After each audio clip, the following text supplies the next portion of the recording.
Madame, mademoiselle, monsieur, bonjour.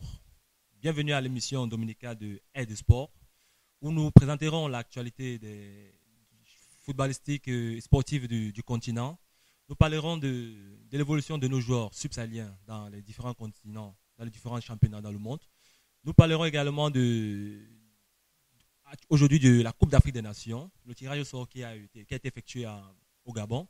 Nous parlerons de la Côte d'Ivoire qui a un nouvel entraîneur en remplacement de l'ancien qui est Hervé Renard, qui est l'ancien entraîneur de la Côte d'Ivoire, qui est parti pour le LOSC, le Lille en France.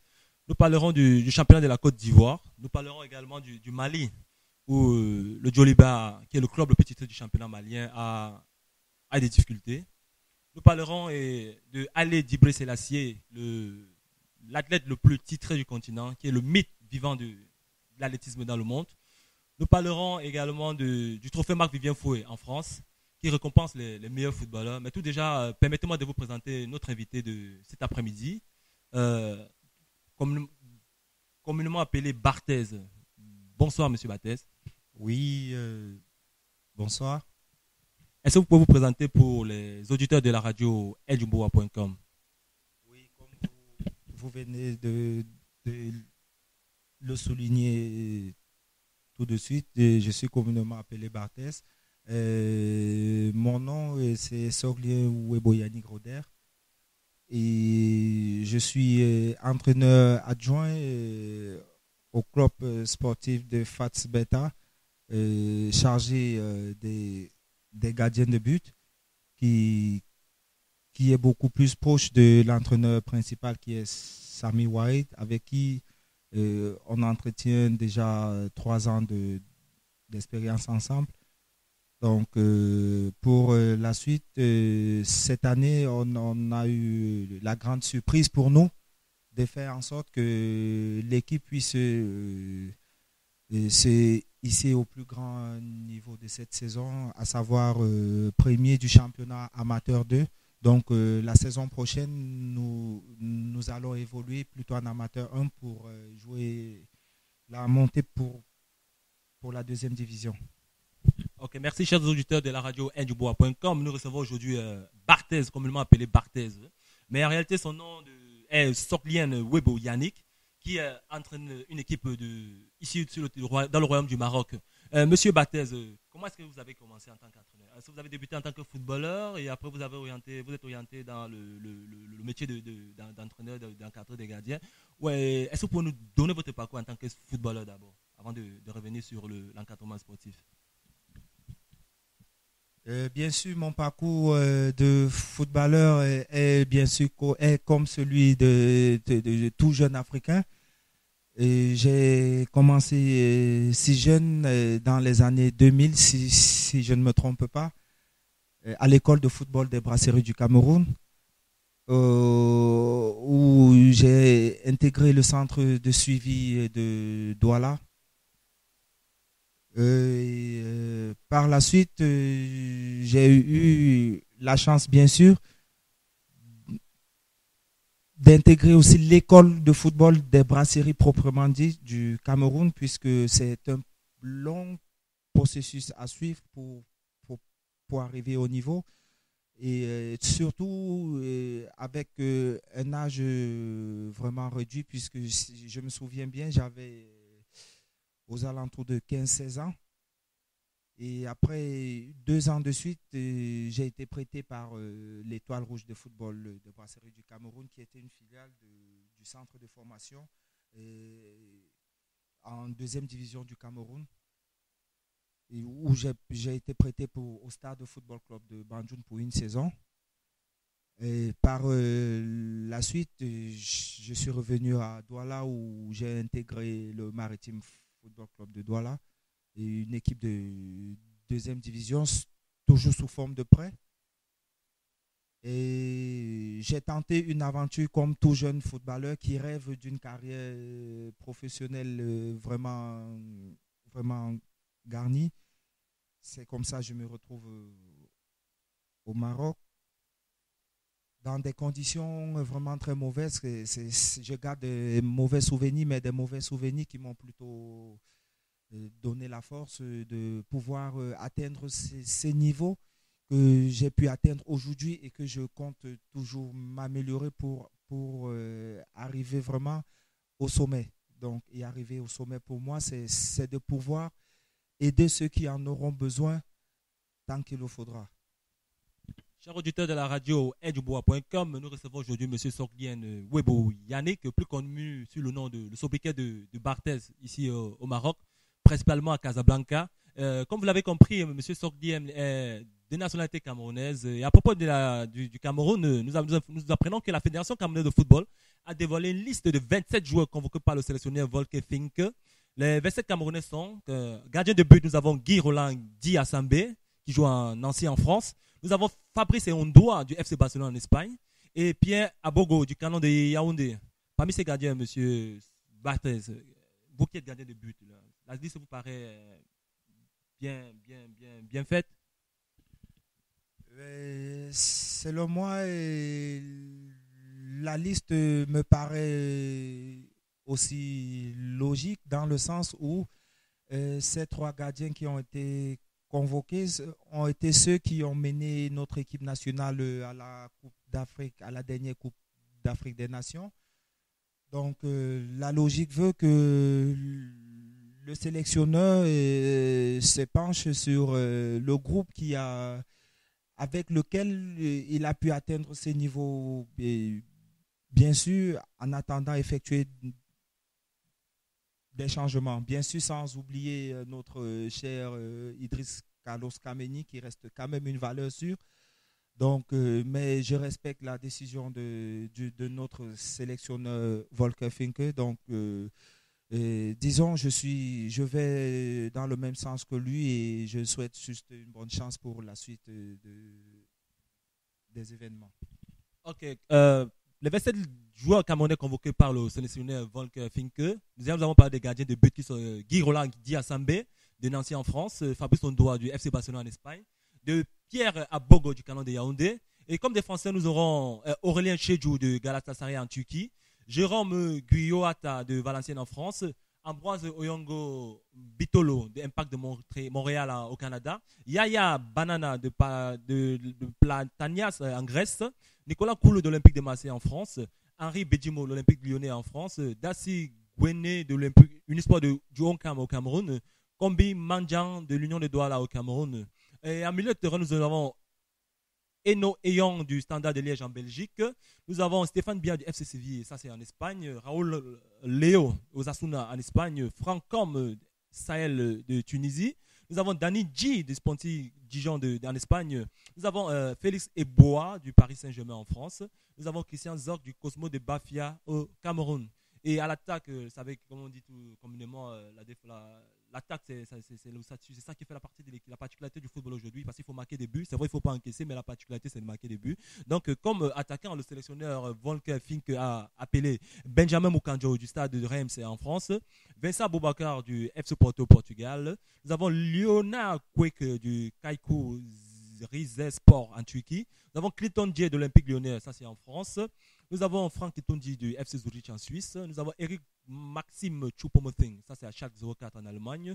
Nous avons Jacques Zoua du Kayseri Eric Zierspor en Turquie. Nous avons Karl Toko Ekambi du FC Sochaux en France. Et enfin, nous avons Justin Mengolo de Universitat Tea Club en Roumanie. Alors, monsieur Barthez, que pensez-vous donc des 27 sélectionnés camerounais pour le préliminaire de la Coupe d'Afrique 2015 au Gabon? Concernant cette liste élargie de 27 joueurs du sélectionneur Volker Finke, je pense, selon moi, que la liste, pour le moment, elle me paraît logique.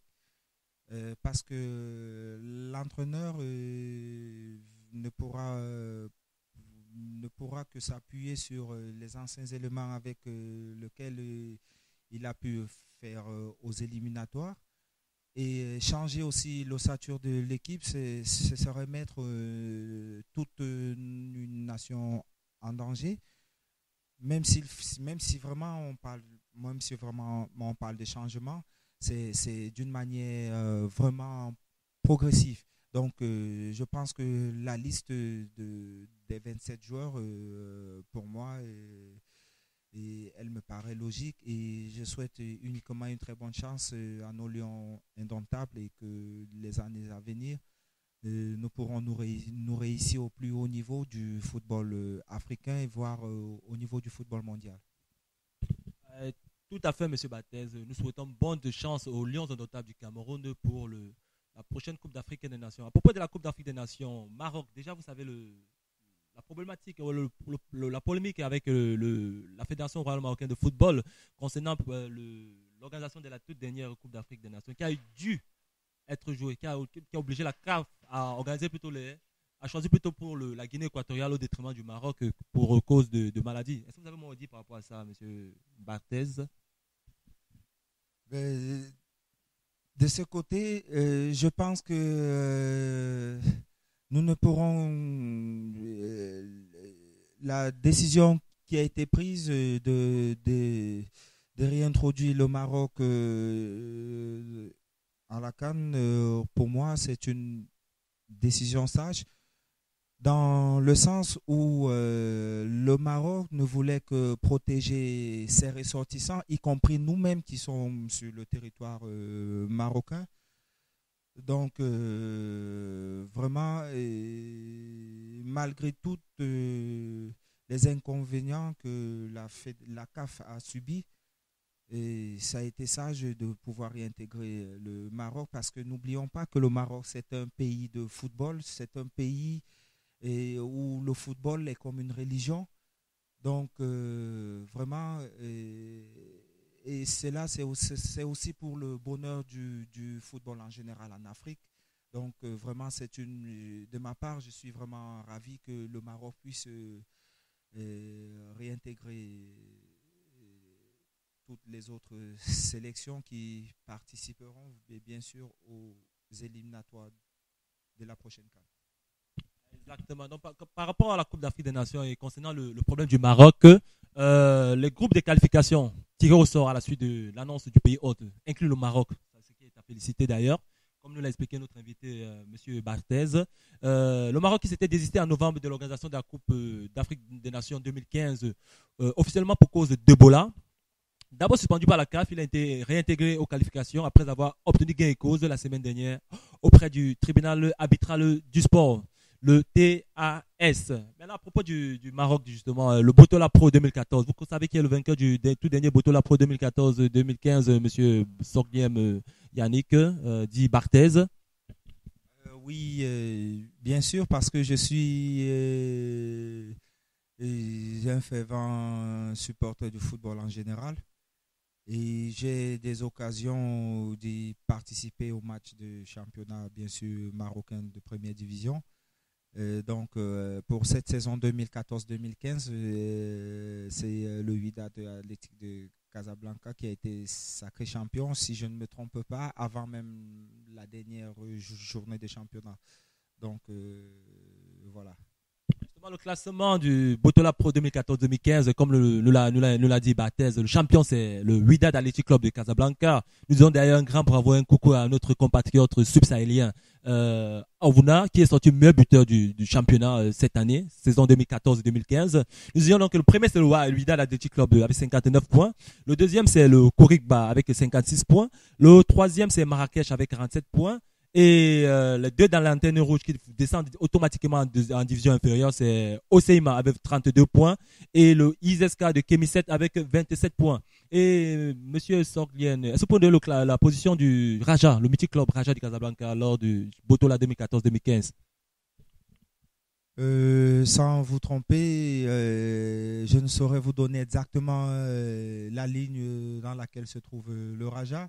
Et je ne peux vous donner qu'une marche. Je pense que le Raja a fini entre la 8e et la 11e place.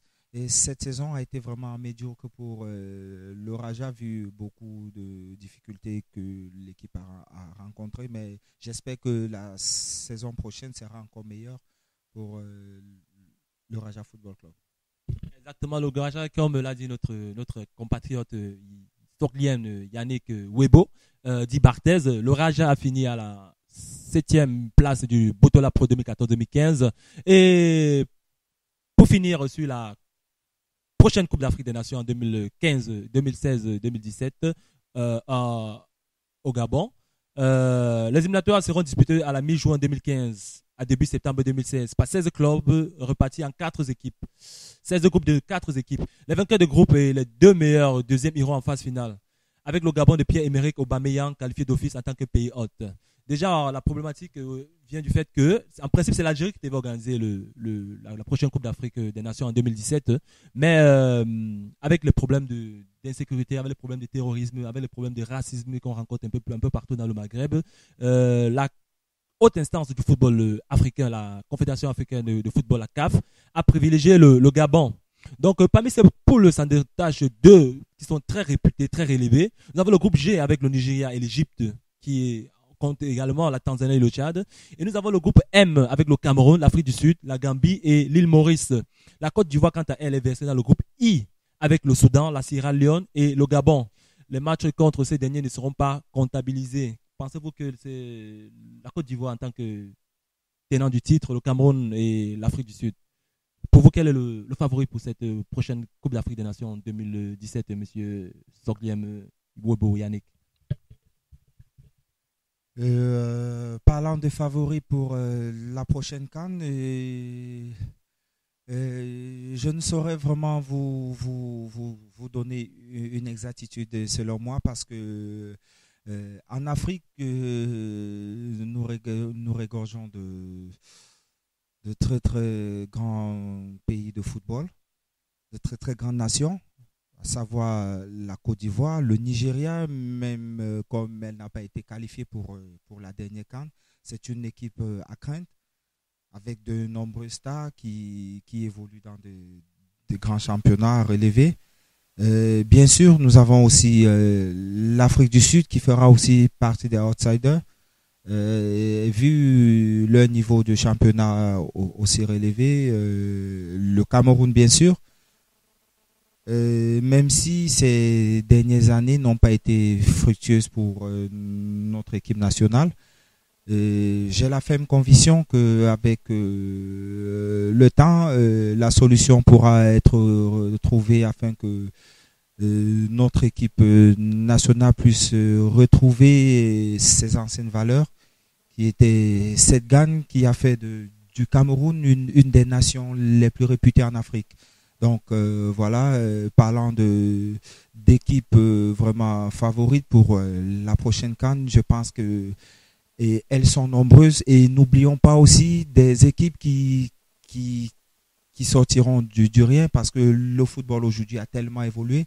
Il y aura des surprises. La preuve en est qu'il y en a eu la CAN de la Zambie, si j'ai bonne mémoire, qui a été remportée par une équipe valeureuse zambienne qui est sortie d'une poule qui était vraiment assez relevée et qui a pu remporter cette CAN. Donc, je pense que se prononcer pour le moment sera tôt pour moi.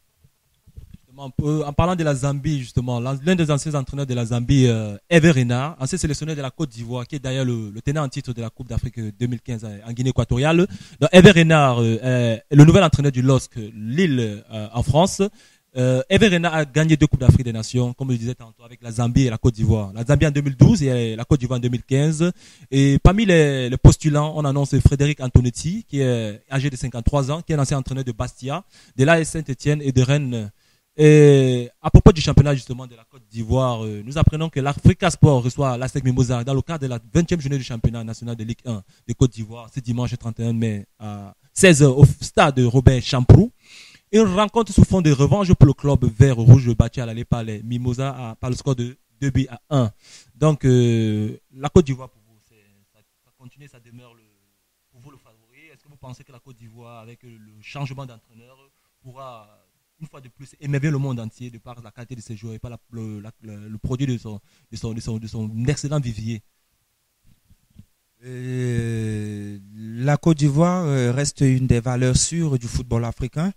Déjà, ces dernières années, franchement, c'est une équipe qui, seulement les années précédentes, n'a pas eu vraiment de chance, puisque Elle a buté, je crois, 3, 4 fois. Elle était à 2 doigts de remporter des Coupes d'Afrique des Nations, mais le sort en a décidé autrement. Pour moi, la Côte d'Ivoire vraiment reste une équipe à surveiller de près au niveau du continent africain, voire au niveau du continent mondial ou c'est au niveau de la Coupe du Monde. Il restera juste un palier à franchir pour nous, comme toutes les équipes africaines, bien sûr, même si le progrès est quand même énorme. Je pense que la Côte d'Ivoire est une valeur sûre pour le football africain en général. Et parlant de favorites, c'est forcément l'un des favoris de la prochaine CAN à sa propre succession. Donc, pour ma part, c'est forcément une équipe favorite de la prochaine CAN. Nous souhaitons aux éléphants de Côte d'Ivoire de faire le doublé, c'est-à-dire de gagner deux fois consécutivement la Coupe d'Afrique des Nations. À propos du championnat de la Côte d'Ivoire, nous savons que en première place du championnat de Côte d'Ivoire de football, le premier c'est l'AC d'Abidjan avec 37 points. Deuxième c'est AS Tandja troisième c'est Gawa. Et les 3 derniers sont à la 12e place, nous avons le Stella. Nous avons la 13e place, le COE Sport. Et à la 14e place, nous avons le Boaké qui a que 17 points. Monsieur Batel, revenons à titre personnel, à titre individuel. Ça fait combien de temps vous êtes au Maroc? Est-ce que vous pouvez nous parler de votre vie au Maroc et surtout nous parler de la problématique de l'immigration ici au Maroc? Vous savez que, comme vous le savez d'ailleurs, le Maroc est un point de passage obligé pour ces migrants qui aimeraient, qui pensent que l'Europe est le paradis, que l'Europe est l'Eldorado. Donc, ils sont prêts à tout pour arriver en Europe et généralement, ils passent par le Maroc. Vous êtes un doyen, vous êtes un ancien ici sur le territoire marocain, très simplement ici à Casa, tout le monde vous connaît, soit des noms, soit des vues, soit des réputations d'ailleurs. Est-ce que vous pouvez donner votre point de vue sur la problématique de l'immigration ici au Maroc, M. Battès? Moi, ça fait déjà près de 10 ans que je suis sur le territoire marocain, bien sûr. Et les débuts ont tellement été difficiles, vraiment difficiles, puisque à mon arrivée, comme tout jeune Africain, je souhaitais ou je souhaite toujours embrasser une carrière vraiment enrichie, mais j'ai été dupé par la suite parce que je me suis retrouvé presque dans la rue. Pour ceux qui ont été avec moi et qui sont encore ici, ils savent de quoi je parle. La souffrance a été énorme, mais aussi, Dieu merci, j'ai rencontré des personnes merveilleuses, des grands frères vraiment qui avaient le sens de la vie sociale, qui m'ont pris sous leurs ailes. Et même s'ils n'avaient pas assez de moyens, mais ils ont essayé de faire avec le peu qu'ils pouvaient. J'ai patienté un bon bout de temps, je pense 2 ans, 3 ans. Comme j'ai eu une formation de base à l'école de football des Brasseurs du Cameroun, de gardien de but, mais j'ai un second poste qui est avant-centre où j'ai évolué, même au Cameroun par moment. Donc, c'est la raison pour laquelle j'ai eu la chance, après certains matchs amicaux que nous organisions via des équipes marocaines civiles, deuxième division, premier amateur. Et j'ai eu la chance de rencontrer un Marocain qui m'a pris sous ses ailes, bien sûr, qui m'a fait intégrer une équipe amateur dans laquelle j'ai évolué en tant qu'avant-centre. Bien sûr, le bilan a été bon puisque j'ai fini la moitié de saison avec 13 buts en 9 matchs. Et j'avais des contacts au Mohamedia Football Club qui est aujourd'hui relégué en amateur 1. J'ai voulu continuer mon rêve en tant qu'avant-centre. Mais par la suite, j'ai aussi rencontré le grand frère Bakwa Jean-Jacques, déjà à qui je dis quand même un grand merci. qui a voulu que je puisse avoir une meilleure carrière, qui m'a mis en contact avec un manager FIFA au nom de Amangando. Ils se sont battus comme ils pouvaient, mais le sort avait décidé ainsi puisque à quelques jours de mon voyage, c'est un truc difficile à avaler, mais j'ai compris que les choses sont ainsi faites dans la vie. Et je me suis blessé gravement. C'est une des raisons pour lesquelles cela m'a vraiment pris du temps ici au Royaume. Je me suis blessé une triple fracture de la rotule droite, où cela m'a pratiquement pris près de 4 années et demie à retrouver ma condition physique. Donc, et durant ces temps, cela a été difficile. La vie, le loyer, la nutrition, autant de choses. Et les revenus, j'avais pas de revenus.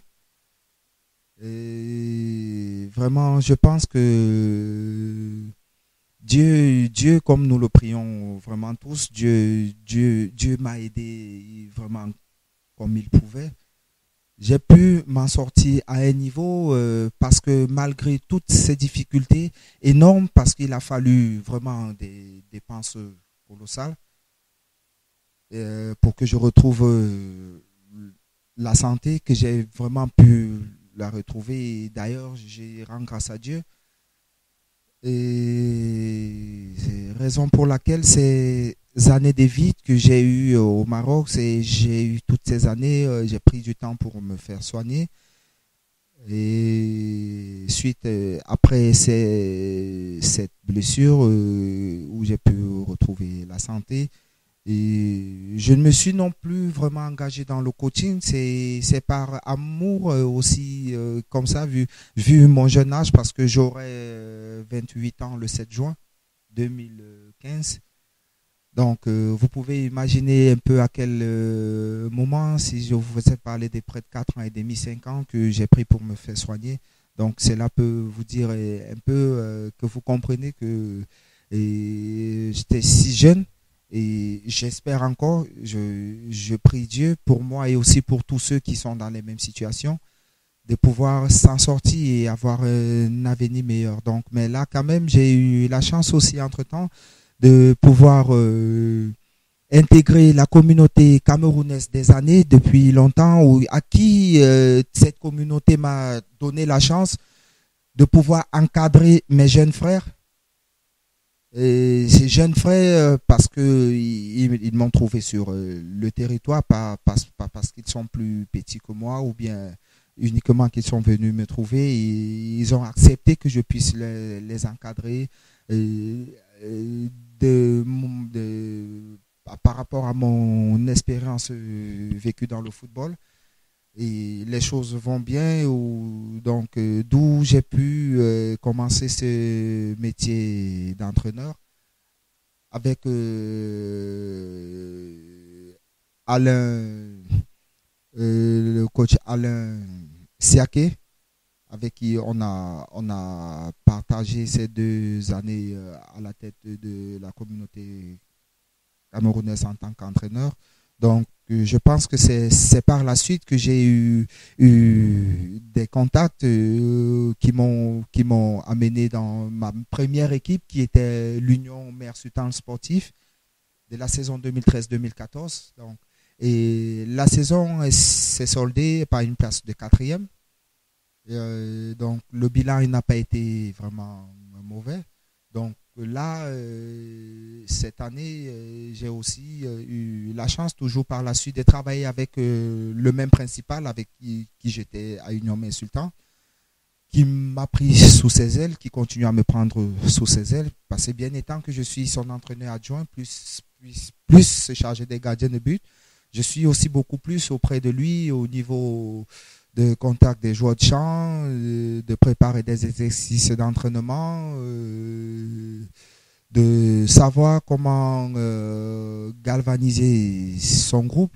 Donc, c'est une très grande expérience que j'ai connue, que je continue à connaître auprès de mon équipe et aussi auprès de la communauté camerounaise qui m'a aussi permis de commencer à embrasser ce métier qui n'est pas si facile comme tous les autres métiers d'ailleurs. Actuellement, mon équipe qui est le FAT Sportifs Beta, on a eu la chance vraiment d'accéder à la première division amateur. Ce fut vraiment une année laborieuse et vraiment difficile, mais on s'est serré les coudes et on a pu accéder en amateur 1. Chers auditeurs de la radio ndjoboa.com, nous recevons aujourd'hui Monsieur Sorglien Webo, Yannick, plus connu sous le pseudonyme de Barthez, qui nous a parlé aujourd'hui de son cheminement depuis le Cameroun, où il a été formé, notamment dans la prestigieuse école de football des Brasseries du Cameroun, et de son installation, de son intégration ici au Maroc depuis 10 ans qu'il réside ici. Les difficultés qu'il a rencontrées, notamment une fracture qu'il est éloigné des stades pendant 3 ans et demi, et les perspectives et les encouragements qu'il a reçus de la part des aînés, des cadres et des doyens qui étaient sur le territoire. Donc, déjà pour continuer, nous parlerons aujourd'hui du Djoliba AC. Le Djoliba qui est le club mythique de la capitale du Mali. Le Djoliba 22 fois champion du Mali, mais qui était rétrogradé en deuxième division pour sanction de la Fédération malienne de football. Donc, Monsieur Barthez, le Djoliba en deuxième division, 22 fois champion du Mali, ça vaut quoi pour vous? Forcément, ça ne peut être qu'un coup dur pour le football malien, bien sûr. Parce qu'avoir une équipe qui a pu être 22 fois champion dans un pays comme le Mali qui adore le football, c'est un club mythique du pays. Donc c'est vraiment désolant de voir que le Djoliba FC puisse être rétrogradé en Division 2. Et pour partir à l'international, nous parlerons du prophète Marc-Vivien Fouet. Marc-Vivien Fouet, qu'est-ce que ça invoque pour vous? Le Marc-Vivien Fouet, paix à son âme, ça restera vraiment un des footballeurs camerounais vraiment de race qui s'est sacrifié pour notre pays, ne l'oublions pas, qui a eu une carrière pas facile et vraiment je dirais uniquement que Marc-Vivien Fouet reste pour nous un exemple à suivre et restera pour nous et pour les générations à venir un exemple à suivre dans le football camerounais. À titre de rappel, chers auditeurs de la radio ndjoboa.com, Marc-Vivien Fouet est un milieu de terrain défensif camerounais, 64 fois sélectionné à l'équipe nationale du Cameroun et qui est mort à l'âge de 28 ans d'un accident cardiaque au cours d'un match Cameroun-Colombie.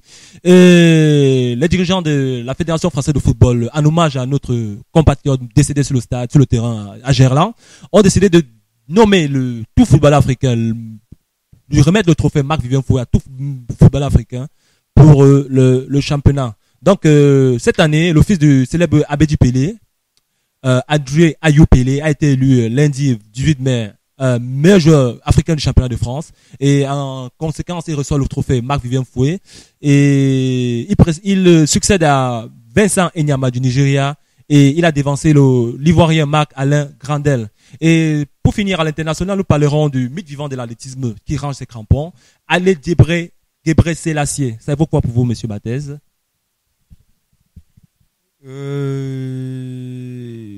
Franchement, je m'excuse, mais je ne suis pas tellement lié à l'athlétisme. Et franchement, je ne saurais vous répondre concernant ces grands de l'athlétisme. Gebre Selassie, mythe vivant de l'athlétisme, range ses crampons. À 42 ans, l'athlète éthiopien, spécialiste de course de fond, a décidé de mettre fin à sa carrière après une dernière foulée sur le 10 km de Manchester ce dimanche. Vainqueur à 5 reprises du 10 km de Manchester en 2005, 2009, 2010, 2011 et 2012, Haile Gebre Selassie avait annoncé sa retraite une première fois en 2010 avant de revenir sur sa décision. Mythe vivant de l'athlétisme, Haile Gebre Selassie a commencé par écrire sa légende en 92 lors des championnats du monde junior avec la double victoire sur le 5000 et le 10 000 mètres. Chers auditeurs de la radio ndubois.com, nous recevions aujourd'hui monsieur Webo Yannick Soclien, dit Bathès, qui nous a parlé de son parcours ici dans le domaine footballistique au Royaume du Maroc, qui vous a parlé des difficultés qu'il a rencontrées, qui vous a parlé justement des graves accidents qu'il est loin des terrains pendant 3 ans et demi. Et dernière question, monsieur Bathès, êtes-vous marié? Avez-vous des enfants? Oui, je suis marié depuis presque 7 mois, 8 mois. À ma charmante épouse, bien sûr, à qui je dédie aussi cette montée, Yann Boboï Natacha Fleur, et j'ai une fille de presque 2 ans. Ok. Nous recevions aujourd'hui M. Bathès, dit M. Nistoglien Yannick. Nous remercions M. Bathès d'être venu à notre studio ici, Safara Salam, à Casablanca. À la partie technique, nous avions Amel Djatche. À la présentation, je suis Odilon Désiré Ndiok pour Ndjumboa.